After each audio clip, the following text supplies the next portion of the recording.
Deve ser publicada hoje no Diário Oficial a medida que zera impostos sobre a importação de etanol e 6 produtos da cesta básica até o final deste ano. O objetivo é tentar conter os efeitos da inflação que ultrapassa os 10% no acumulado dos últimos 12 meses. Entre os alimentos que terão os tributos zerados estão o café, a margarina, o queijo, o macarrão, o óleo de soja e o açúcar.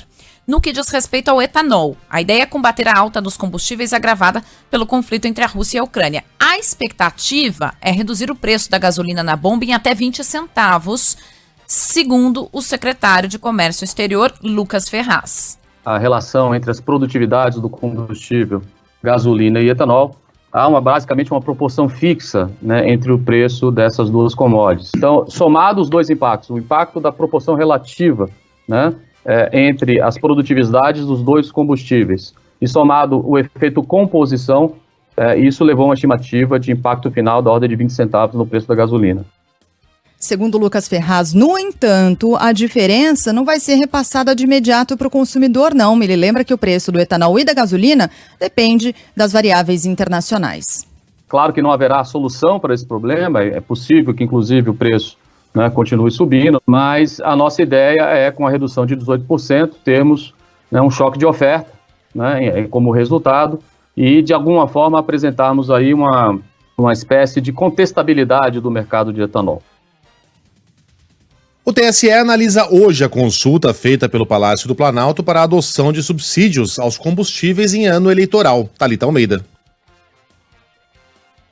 Para 7 da noite sobre esse questionamento, né, sobre essa possibilidade de baixar o preço dos combustíveis, e o questionamento foi feito pela Advocacia Geral da União, não citou aí os aumentos recentes divulgados pela Petrobras, mas o Executivo, vale lembrar, né, estuda ainda desonerar o PIS/COFINS sobre os produtos, mas foi alertado de que a medida poderia ir contra a legislação e o presidente, neste caso, poderia cometer crime eleitoral.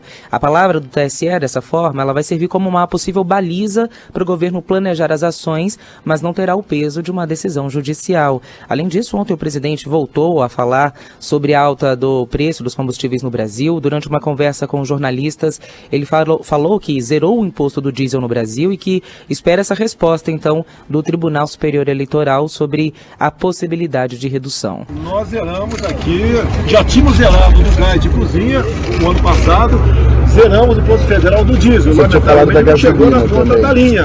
Olha só, eu estou aguardando uma consulta no TSE, porque pode ser crime reduzir imposto de combustível, reduzir preço de combustível na eleitoral. Estou aguardando o TSE. Bom, a gente acompanha também no Congresso o deputado federal Luiz Miranda, que defende a aprovação de um projeto que tramita na Câmara que muda os preços dos combustíveis para o mercado interno brasileiro. Thalita, a gente perdeu o comecinho da sua informação. Você falou em 7 horas da noite. 7 horas é o início da reunião ou é a expectativa de conclusão? É o início, exatamente. Começa às 7 da noite. Isso mesmo. Obrigado, Thalita. Bom, em outra frente, o Fórum Nacional dos Governadores se reúne para discutir as mudanças no ICMS aprovadas pelo Congresso. Fala, Priscila Xavier. O Fórum de Governadores volta a se reunir hoje em Brasília para discutir a unificação das alíquotas de ICMS sobre combustíveis. Ontem, o governador do Rio criticou a lei. Cláudio Castro avalia que a medida causaria uma perda de R$500 bilhão por ano para o Estado. Ele afirmou concordar com o teto do imposto, mas acredita que a Petrobras deveria ter outra política de aumento para não prejudicar os estados. Não dá para a Petrobras aumentar ao bel prazer, até porque nós sabemos que isso é fruto de uma política lá de trás equivocada, onde o Brasil buscava autossuficiência e nós hoje não temos. Hoje a gente exporta o petróleo bruto e importa o refinado e assim a gente é sujeito ao preço internacional.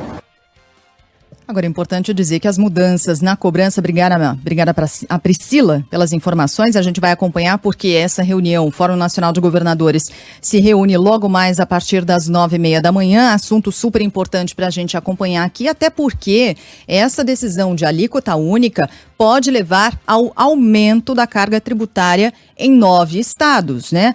Incluindo aí Rio de Janeiro, Distrito Federal. Eu estava pesquisando aqui a lista completa, vamos lá, ó.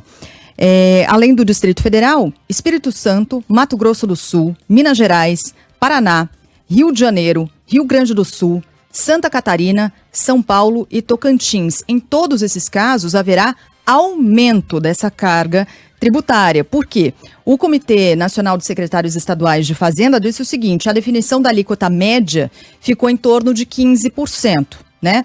Se a gente considerar que é uma variação entre estados de 12% a 18%, e a nova legislação exigiria, portanto, um percentual único para todo o país, que ficaria em 15%. Só que esses estados aqui que eu mencionei, além do Distrito Federal, cobram uma alíquota inferior a essa média simples dos estados. Então, nesses casos aqui, desses que eu citei, vou repetir: Espírito Santo, Mato Grosso do Sul, Minas Gerais, Paraná, Rio Grande do Sul, Santa Catarina, São Paulo e Tocantins, além do DF, em todos esses casos, a alíquota é inferior e, portanto, haveria um aumento no imposto.